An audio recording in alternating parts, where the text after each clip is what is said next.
What's up, guys? It's Rico here, CEO of Source Asia, host of the Main Channel podcast, and the host of the Source Asia YouTube channel. Of course, back with another one. And this episode is one I haven't done in a while. It's an on the factory floor of a yoga and athleisure apparel factory. I notice when I walk outside, I hope this pays off. One day I chose it, one day, someday I hope it. Went in the big labels and saw plaques on walls, but I didn't post it. Didn't want to gas or boast it, that's not one of the things I'm made of. But one day will it pay off? Mum says I got to do music, and Dad says to not quit my day job. It's a hard one still, it's not fake, the bars are real. Sometimes I can rely on people's advice, I can't rely on pills. I notice now, things keep falling down. When they fall I still build them up. Hard when you don't know how. Something's changed, yeah, you know the deal. At the end of the day, I'm over that one still. Over that one. When I play shows I'm sober at none. Not from London, no the accent. Not just talking, loads of action. Is this music or is it acting? One step forward then go backwards. Think it makes me over anxious. Things can change, it's known to happen. I feel like I don't need people's help. And then when I think about it, I'm proud I could have been someone else. Alright, so if you're not familiar with On the Factory Floor, this is a series that I started, I think, a little bit over a year and a half ago, where I visit factories and I give my assessment of, how the factory is. So I'd like to show people what I always talk about in my videos, rather than always talking about it and have you guys see it. So in this particular factory, this was a very small factory. So we went to two different locations. We went to their actual factory floor, and then we also went to their office. So some things to keep in mind. This was just before Chinese New Year. So this is the busiest time of the year. Just keep that in mind when you're looking at, how much stuff there is in the factory and just the level of organization, let's say. And then another thing that I also asked about was how old the facility was. We had a discussion about that as well. So just keep those in mind. I went there specifically for a yoga client, Budha, who is making ODM yoga shorts. They had a successful crowdfunding campaign towards the end of last year. With that being said, here's a montage of the full factory. We gon' set it off, baby, we gon' set it off. Live and let it love, shawty, I can't get enough. I don't wanna rush, baby, I don't wanna rush. I be pulling up like that's what's up. Oh yeah, yeah. All I want is you, baby, all I want is you. All I want is you, baby, all I want is you. All I want is you, baby, all I want is you. All I want is you, yeah, yeah. We can do it lights on, middle of the day. We can get it started, baby, welcome to my place. We can turn the lights down, I'ma lay the pipe down. Say you want it right now, hit it, no delay, baby. Love it when I see you spark it up just like a light. Watch it how you do it, baby, I'ma catch a vibe. Yeah, you so legit, no counterfeit, you do it right. This ain't no surprise, going up like to the skies. Girl, give me the nod, baby, we do this a lot. Drop it like it's hot, shawty, tell me this a pop. I just wanna let you know, shawty, I won't never stop. Turn around like, baby, show me what you got. Oh yeah, yeah. All I want is you, baby, all I want is you. All I want is you, baby, all I want is you. All I want is you, baby, all I want is you. All I want is you, yeah, yeah. Okay, we gon' set it off, baby, we gon' set it off. Live and let it love, shawty, I can't get enough. I don't wanna rush, baby, I don't wanna rush. I be pulling up like that's what's up. Oh yeah, yeah. When I hit a beat, I'm going in like bounce away. Gotta buckle up, we doing business, I don't play. Cooking on the beat like shawty, call me Bobby Flay. Turn around like get it, shawty, let me see just how you slay. I'ma do it for you like it's healing for your conscience. We be going up, don't pay attention to the nonsense. She gon' give me top, she get acquainted with my Johnson. After that she say my name is shawty, won't be stopping. Nah, baby, we do this a lot. Drop it like it's hot, shawty, tell me this a pop. I just wanna let you know, shawty, I won't never stop. Turn around like, baby, show me what you got. Oh yeah, yeah. All I want is you, baby, all I want is you. All I want is you, baby, all I want is you. All I want is you, baby, all I want is you. All I want is you, yeah, yeah. Okay, we gon' set it off, baby, we gon' set it off. Live and let it love, shawty, I can't get enough. I don't wanna rush, baby, I don't wanna rush. I be pulling up like that's what's up. Oh yeah, yeah. All I want is you, baby, all I want is you. All I want is you, baby, all I want is you. All I want is you, baby, all I want is you. All I want is you, yeah, yeah. Okay.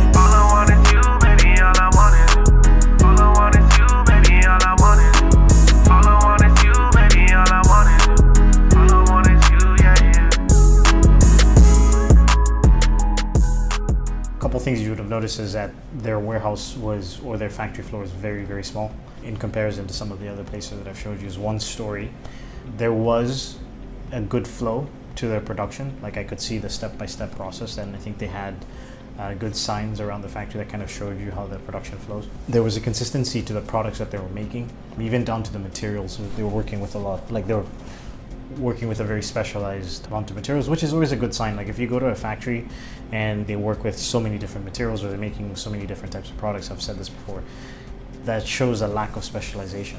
These guys were all about yoga apparel and athleisure apparel, and they work with specific blends of spandex and stuff like that. So that was a good sign. Another good sign was like the salesperson we actually met the owner as well. They were very open and very willing to answer our questions, very willing to kind of show us everything, all the processes. And they actually addressed one issue that I saw when I first walked in. It was like, first of all, it was super messy. And then the second thing was like, I was like, this place is old. Like there were, like the walls were dirty. There was like mold, water damage to the roof. And, I asked them about that. I was like, well, like, is this, how long have you guys been in this factory? And so basically what they said was they were actually in a different space before, and this was a temporary location because they were having their new place renovated. So I choose to believe them. They addressed it before I even said anything. We've had factories in the past that rented out a temporary space that might not have been as nice as their actual factory while they were renovating their actual factory. So it's not something that I took seriously. The only thing that happened was like, so we saw the floor. Like I said, you could see the flow to the production. It's one floor. They're doing everything there. They're specialized in the materials. And then we also went to the offices. The offices were really nice. The offices were really, kind of modern for Chinese standards. Again, it was Chinese New Year, so there was like almost no employees in the office. They had a good sales section. They had a good area for all the different departments, which is always a clear sign. Like it's always a good sign that they have all these different spaces for the different departments. And then when we sat down in the showroom was very nice. The showroom had a lot of different products, a lot of different things to show you what they're capable of. This might contradict what I said earlier. So like I was saying, if your factory is working with so many different materials and making so many different types of products, that might be a bad sign. But a lot of times factories will take on projects from time to time from clients, maybe even a client that they've been working with long term who says, hey, can you use this material, or can you do this kind of design, which might be different from what you've done before, but I trust you with this. It doesn't mean that they're always doing that, but they're definitely going to show in their showroom. They're going to have every single type of clothing that they've made, right? So because they want to show you, hey, like we're capable of doing these things. It's not something that necessarily we do all the time, but we're definitely capable of doing these things. So the showroom was very nice, and then we sat down and had a negotiation. Before I jump into that, some of the negatives, I would say, is because of that lack of specialization. My client wanted a very specific type of material for their yoga shorts, and it was not something that was easy for this factory to source. In fact, I think they hadn't really worked with that specific combination before, so that was an issue. However, in terms of the products that they were used to making and the construction and things like that, I was fairly confident in them. So overall, my assessment of this factory, I would say, if I'm giving it out of 5 Hongbaos, it's tough, man. I have to give 2 scores here. I would say that their factory space, even though it was temporary, to me was probably two Hongbaos out of 5. But in terms of them as a factory as a whole, I would say 3.5. Averaging out the lack of cleanliness of the factory floor, but knowing that they're going through a renovation, and then seeing their capabilities, and even the products that I saw on the floor were very good. So yeah, I'll say 3.5. Spoilers, we did not end up working with this factory, but it was not necessarily because of those reasons. It was just because they outpriced us. So we're going to move on to the negotiation stage. The main objective for us going to that factory that day was basically, it was before Chinese New Year, and we needed to at least get some samples rolling, prototypes rolling. These were going to be, this is after their campaign. They had some samples already, they had prototypes, but they'd made some design changes, some material changes. So, they brought us on to basically help them try to get a new prototype made before Chinese New Year, at least start the process. Get 3 to 5 backup factories like we always do. So this was one of many factories. I think prior to Chinese New Year, we visited 2 and we were in contact with a lot. And then after Chinese New Year, we placed an order with another 3 additional factories. So yeah, the objective was to try to get a prototype. It was difficult because, as I mentioned, the material that these guys wanted was very specific. Like the combination of materials that they wanted was very specific.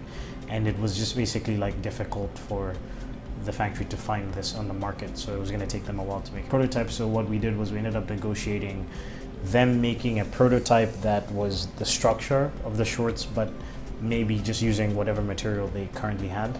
After Chinese New Year, they would make a prototype that had, the actual material. So that was the compromise that we reached. The pricing for the prototype was okay, but when we got the pricing for the actual mass production, that was problematic because they basically outpriced our clients. Our clients had their backers that they have to fulfill, and they raised a certain amount of money, and they've also spent a lot of money on marketing and obviously bringing on a sourcing consulting team, things like that. The prototype was okay. I think we could have worked further with them, but it just didn't make sense to continue with them just because of the per unit cost. And just a little tip on negotiations. I always talk about this all the time. It's like, if a factory is charging 50-60% higher than what you want, it's going to be extremely difficult to get it down to that price point. So you might as well cut your losses. If you're asking me why we even proceeded with making a prototype if the pricing was off, it's because it doesn't work like that. It works in reverse. When you present a factory with an original design, especially an original design that has a new construction, a construction that they've never done before or isn't common on the market, because they designed these shorts, that my client designed these shorts, and then you're using a material that's not common, or at least a combination of materials that's not common. It's impossible for a factory to give you an accurate price until they actually start working on the product. So they gave us a general quote which was somewhat acceptable, and we thought, okay, we might be able to bring this down and match our target price prior to us making the prototype. Once they actually start going through the process of making the prototype, and they go into the process of trying to source the materials for the prototype, that's when the factory will usually come back to you and say, okay, we've actually made the prototype, we know what it takes to make this, we also know how difficult it's going to be to acquire these materials. This is now, the updated per unit cost. And the material aspect is like, you have to remember, there's an MOQ, minimum order quantity, just the same way there's an MOQ for you when you place an order with a factory. There's a minimum order quantity for them when they buy raw materials. So if they're buying a raw material that they're not familiar with, or they don't work with, or they don't buy on a regular basis, you're basically paying for their minimum order quantity, and that's why the per unit cost will jump significantly. So yeah, that is Yoga and Athleisure wear factories. I would call it like a boutique Yoga and Athleisure factory. Not the worst. I just think it would be the kind of factory that you work with on more OEM projects and work with in products that they're more familiar with in terms of materials and sourcing. I like people working with smaller factories. However, sometimes it's difficult because in these situations where you need them to get a very specific material, they might not have as much of the buying power or sort of relationship to get better pricing. So there's always things to weigh up when it comes to your personal situation. But I personally do like new entrepreneurs, new businesses, small to medium-sized companies working with small to medium-sized factories, because you tend to be, especially if your orders are like in the medium range, you're working with a small factory, they'll tend to work harder for you than a bigger factory.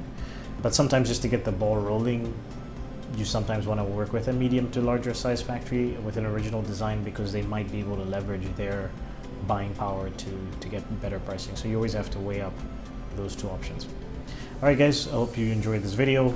I've got a bunch of other videos lined up. In the Philippines, I've set up my home office here. Like, comment, share, subscribe, and I will see you guys next week. I've come too far to turn back, so win or win is my only choice. I release songs they think is for them, it's a cry for help but they miss the point. What's mad is when I speak for them, I feel like I lose my voice, yeah. But I can't linger or dwell on things. Yesterday's God, it's been better since. Still outside and I'm settled in. Still more scared than I ever been. Still feel blessed like I never sinned.